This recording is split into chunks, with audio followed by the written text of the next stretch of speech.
नमस्कार, मैं हूं सच्चिदानंद वशिष्ठ। और सज्जनों, आज जो वीडियो मैं लेकर के आया हूं ये मीन राशि वालों के लिए है और मीन राशि वाले कर्ज से मुक्त कैसे हो सकते हैं। अलग अलग राशि और लग्न वालों के लिए पहले मैं वीडियो दे चुका हूं और अब ये मीन राशि वालों के लिए है। सबसे पहले तो इस बात को समझिए कि व्यक्ति कर्जों में डूबता क्यों है।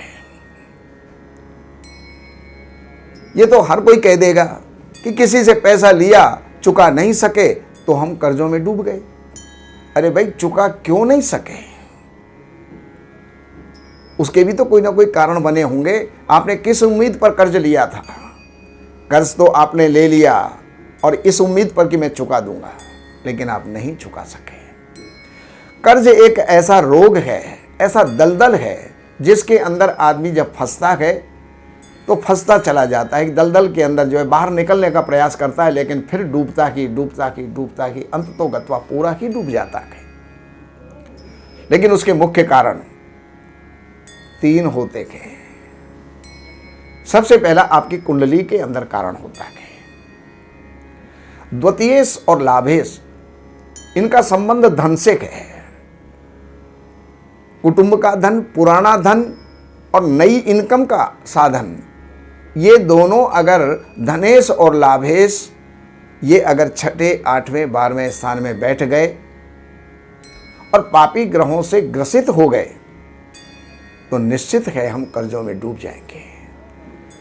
पैसा हमारा जहां भी लगाएंगे वो जो है वहां पर लग जाएगा, लेकिन निकल नहीं पाएगा। किसी को उधार देंगे तो वो उधार वापस नहीं आती, कहीं काम में लगाए तो वो काम के अंदर से निकल के नहीं आता। तो ऐसी स्थिति में हम कर्जों में डूब जाते हैं। भाग्येश का और कर्मेश का भी 6, 8वें, 12वें स्थान में चले जाना, ये भी कर्जों का कारण बनता है। और एक कर्ज का कारण बनता है आपके षष्ठेश, अर्थात मीन राशि के लिए षष्ठेश कौन होता है? सूर्य। और एक कर्जों का कारक जो होता है वो मंगल होता है। तो इन 2 ग्रहों के कारण से आप कर्ज में डूबते हैं। दोनों को अपनी कुंडली में आप देखिए, ये दोनों की स्थिति क्या है और कैसे भी स्थिति है। तो इसके अंदर अगर षष्ठेश का संबंध आपका लग्न से बन जाता है तो अपने लिए लिया हुआ कर्ज नहीं उतरता। द्वितीयेश से बनता है तो परिवार के लिए लिया हुआ कर्ज नहीं उतरता। तृतीयेश से बनता है तो भाई के लिए लिया हुआ कर्ज नहीं उतरता। चतुर्थेश से बनता है तो किसी जमीन जायदाद के लिए लिया हुआ कर्ज है, लेकिन वो उतरता नहीं है। पंचमेश से अगर उसका संबंध बनता है तो आपके संतान के लिए लिया हुआ कर्ज, चाहे उसके विवाह के लिए है या पढ़ाई के लिए है, वो कर्ज नहीं उतर पाता। इसी तरह से सप्तमेश से, नवमेश से, दसमेश से, एकादशेश से संबंध अगर षष्ठेश का बन जाता है तो हम कर्जों में डूब जाते हैं। मंगल कहीं भी नीच का है, अस्त है, तो भी हम कर्जों में डूब जाते हैं। तो ऐसी स्थिति के अंदर और एक उपाय वास्तु का है और एक हमारे दुर्व्यसनों का है। तो दुर्व्यसनों से बचें, वास्तु को सुधारें, ये काम हमारे बस की है। लेकिन ग्रहों को तो जो कुंडली के अंदर ग्रह आ गए उन ग्रहों का तो उपाय ही कर सकते हैं। तो अब आपके लिए मीन राशि वालों के लिए सूर्य और मंगल, ये 2 ग्रह जो है कर्जों के कारण बने हैं। और इनके वैदिक मंत्रों का भी जाप आप कर सकते हैं। इनके पौराणिक मंत्र भी होते हैं और बीज मंत्र भी होते हैं। और बीज मंत्र जो होते हैं वो अधिक प्रभावशाली होते हैं, उनको हर कोई कर सकता है। वैदिक मंत्र कोई ही कर सकता है, हर किसी को करने का अधिकार भी नहीं है। और दूसरे नंबर पर वो जो है क्लिष्ट संस्कृत होती है, इसलिए उसका उच्चारण भी हर किसी से संभव नहीं हो पाता। तो आप नोट कर लीजिएगा, 2 मंत्र दे रहा हूं। ओम ह्रांग ह्रींग ह्रौंग सः सूर्याय नमः। ये मंत्र आप चाहे तो नोट कर लो, चाहे नेट से ले लेना। ओम ह्रांग ह्रींग ह्रौंग सः सूर्याय नमः। ओम क्राम क्रीम क्रोम सः भौमाय नमः। ये 2 मंत्र हैं, 11-11 माला आपको करनी है, 1 घंटा आपको लगेगा। और आप अगर ये करते हुए जब लाख आपके हो जाए मंत्र, तो उसके बाद उसका दशांश हवन, तर्पण, मार्जन, ब्राह्मण भोजन ये आपको करना है। फिर वापस चालू कर देना है। फिर वैसे ही 1 लाख हो तो इनको जो है इसी प्रकार से शांत करना है, हवन आदि करना है। तो आप 1 वर्ष के बाद में आप देखेंगे, अनुभव करेंगे कि आपके रास्ते बहुत से खुल चुके हैं और जो पैसे जाने के रास्ते थे वो बहुत से बंद हो चुके हैं और आप धीरे धीरे उत्साहित हो करके आगे से आगे अधिक से अधिक कर्म करने के अंदर आप अग्रसर होंगे और आपका को जो है इन ग्रहों का साथ मिलेगा, ईश्वर का साथ मिलेगा और आप कर्जों से मुक्त होंगे। इसके अलावा शनिवार के दिन एक नमक की थैली का दान करें, भिखारियों को करें, या शनिदेव के लिए जो मांगने वाला होता है उसके लिए उसको आप जो है अर्पण करें, दान करें। और इसके साथ साथ मंगल स्तोत्र, ऋण नाशक मंगल स्तोत्र, उसका अगर आप पाठ करें, वैसे तो 21 पाठ होते हैं उसके, लेकिन आप एक एक भी करें या जितना अधिक से अधिक करें तो आप जो है ऋण मुक्त बहुत जल्दी होंगे।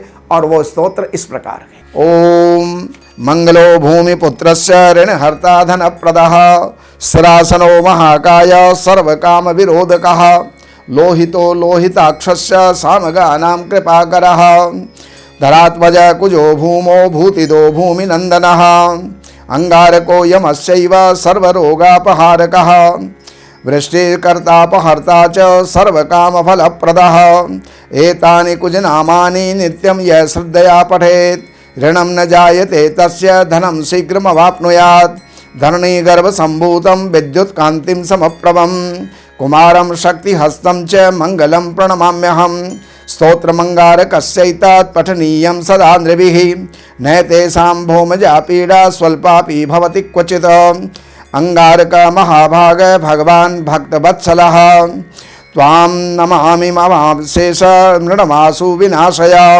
ऋणरोगादिदारिद्र्यं ये चान्ये चापमृत्यवः भयक्लेश मनस्तापा नश्यन्तु मम सर्वदा इति वक्रदुराराध्य भोगमुक्तजितात्मनः तुष्टो ददासि साम्राज्यं रुष्टो हर्षि तत्क्षणात् विरञ्चि शक्र विष्णूनां मनुष्याणां तु का कथा तेन त्वं सर्वसत्त्वेन ग्रहराजो महाबलः पुत्रान् देहि धनं देहि त्वामस्मि शरणं गतः ऋणदारिद्र्यदुःखेन शत्रूणां च भयात् ततः एतन् 12 श्लोकैः यस्तोति शधरासुतं महतिं यः परो याति श्रियम् आप्नोति धनदो युवा।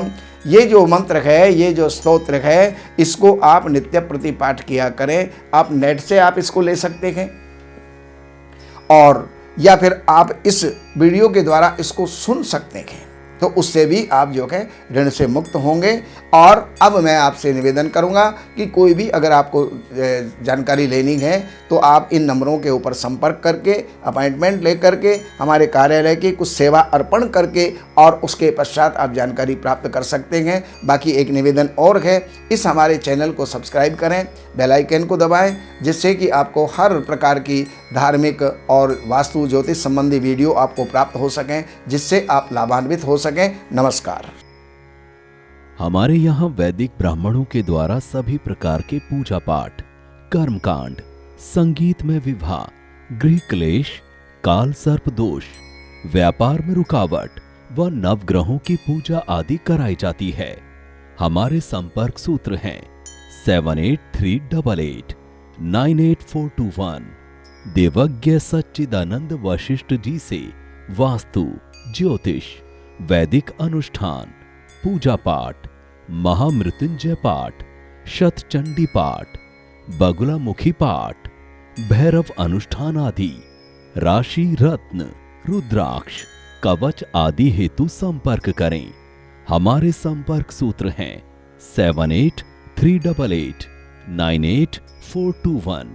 हमारी वेबसाइट है www.shrivashishth.com।